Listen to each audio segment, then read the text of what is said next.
Hi guys, I'm just responding to the second of two questions that were posted to me recently in relation to, I've mentioned in a post, and I'll put the links in here, about how that the zoom on the lens should determine your shutter speed as a bit of a guide. But it didn't come across particularly clear. I'm glad that you're asking the questions. I'd much rather that than you sit thinking, well, these tutorials are rubbish, they don't make sense. Please do come back anytime and ask me a question. And as I'd said, I'd come back pretty quick with an answer. So here we are. So I've already covered on the previous one. Jump back to that if you haven't seen it.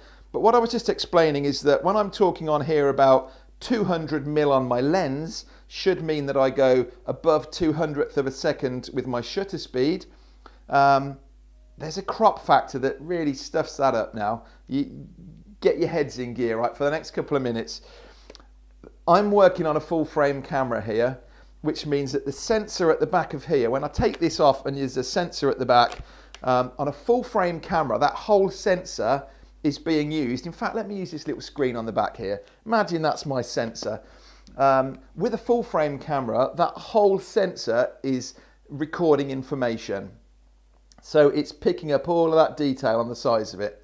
Now, on anything below a pro camera, this the Canon 5D is about a £2,500 camera. So anything lower than that has a crop factor. And I don't understand why. Feel free to go and Google it if you like. There is a post, I've tried to explain this a little bit further on, but I thought I'd just come back to my question with a quick video. But if you can imagine, and I'll tell you what I'll do, I'll make this happen now while you're watching me. So as you're watching me, I'm now going to crop in. So I'm going to take in this, bring the border in, I'm zooming it in effect. And what you'll see is that I haven't moved from the position of this camera, but because we've cropped that edge, it makes it look like it's zoomed in. Now if you're on a Nikon camera, this is a 1.5 times magnification in effect, and a 1.6 crop factor they call it, on a Canon.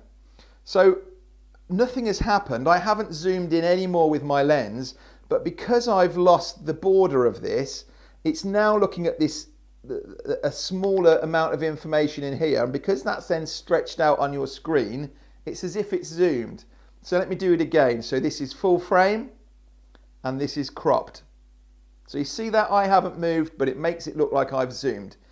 Now what I'm doing then, this comes back to this. So imagine I'm here on my 200mm zoom. I had just been telling you on the other video that at 200mm your shutter speed needs to be higher than 200th of a second, else you're not going to be able to keep it still. This is a guide. As I've said in that video, I would go higher than that, but as a guide you need to just check that your shutter speed is higher than that, else guaranteed you're going to get a blurred shot. So imagine I'm on 200 on this. Now I've just been saying to you there's a crop factor, and let's go with the 1.5 because that's easier. If you can be thinking this way, a 200mm, now I'm multiplying that by 1.5, so my 200mm is now 300mm. Well done. So now 200mm on your camera, you need to be thinking higher than 300th of a second. Forget what I'm saying on this. This is a full frame camera.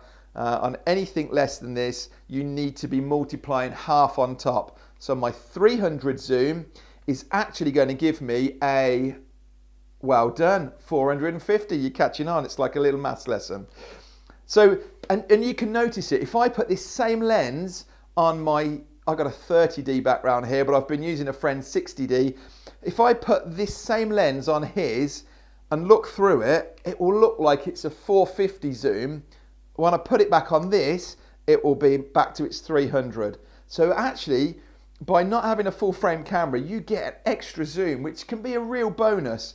It can be a pain if you're trying to get wide angle, because actually your 50mm is really 75mm, or your 30mm, again, multiplying up 45 is that.